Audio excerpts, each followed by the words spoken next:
ఏపీలో అరాచకం రాజ్యమేలుతోందన్నారు YSRCP SC working president Kommuri Kanakarao. TDP కుట్రలను వైఎస్ఆర్సీపీ ముందుగానే గ్రహించి ఈసీని కలిసి ఎన్నికలు సజావుగా నిర్వహించాలని కోరామన్నారు. అయినప్పటికీ సక్రమంగా ఎన్నికలు నిర్వహించడంలో ఈసీ ఘోరంగా విఫలమైందన్నారు. హిందూపురంలో 30కి 30 మంది వైఎస్ఆర్సీపీ కౌన్సిలర్లు ఉన్న మున్సిపల్ చైర్మన్ పదవిని టీడీపీ లాక్కుందని మండిపడ్డారు. బాలకృష్ణ సినిమాలో డాకు మహారాజ్, నిజ జీవితంలో మాత్రం అరాచకవాది అంటూ మండిపడ్డారు. రాష్ట్రంలో రెడ్ బుక్ రాజ్యాంగాన్ని అమలు చేస్తున్నామని ఫైర్ అయ్యారు. టీడీపీ తెలుగుదేశం పార్టీ వాళ్ళ కూటమి అయితే ప్రలోభాలకి భయపెట్టి దాడులు చేసేదాన్ని గ్రహించి ముందుగానే నిన్న ఎన్నికల కమిషనర్ గారికి రిప్రజెంటేషన్ ఇవ్వడం జరిగింది.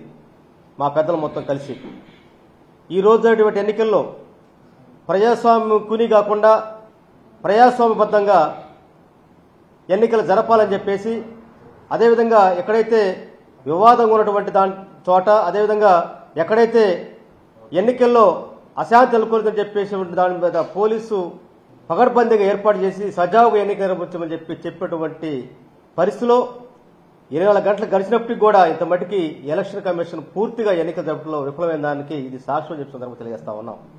హిందూపురం మున్సిపల్ చైర్మన్ టీడీపీ అని చెప్పేసి నియమించడం అంటే ఎందుకంటే ఎన్నికల కమిషన్ ఫెయిల్ అయిపోయినట్లు, ఎందుకంటే సాక్ష్యం ఇంకోటి ఉందని చెప్పి అడుగుతా ఉన్నాం. మీ సందర్భంగా బాలకృష్ణ గారు అడుగుతా ఉన్నాం, అయ్యా నువ్వు సినిమాలోని డాకు మహారాజువే లేక నిజ జీవితంలో నువ్వు న్యాయబద్ధంగా వ్యవహరించవా, ఒక అరాచకవాదం అనేది ఇంతకంటే సాక్ష్యం ఏం కావాలని చెప్పి అడుగుతా ఉన్నాం. ఈరోజు రాష్ట్రంలో ఒక ప్రజాస్వామ్యబద్ధంగా ప్రజలు ఎన్నుకొని ఒక పార్టీ సింబల్ మీద ఎన్నికటువంటి కార్పొరేటర్లని, అదేవిధంగా కౌన్సిలర్లని ఈరోజు భయపెట్టి, అదేవిధంగా ప్రలోభాలకు గురి చేసి, లేదంటే దాడులు చేసి ఈరోజు బలవంతంగా టీడీపీకి అనుకూలంగా ఎన్నిక చేయించుకోవటం అంటే ఇది ఒక దారుణమైనటువంటి రెడ్ బుక్ రాజ్యాంగానికి సాక్ష్యం అని చెప్పి తెలియజేస్తా ఉన్నాం.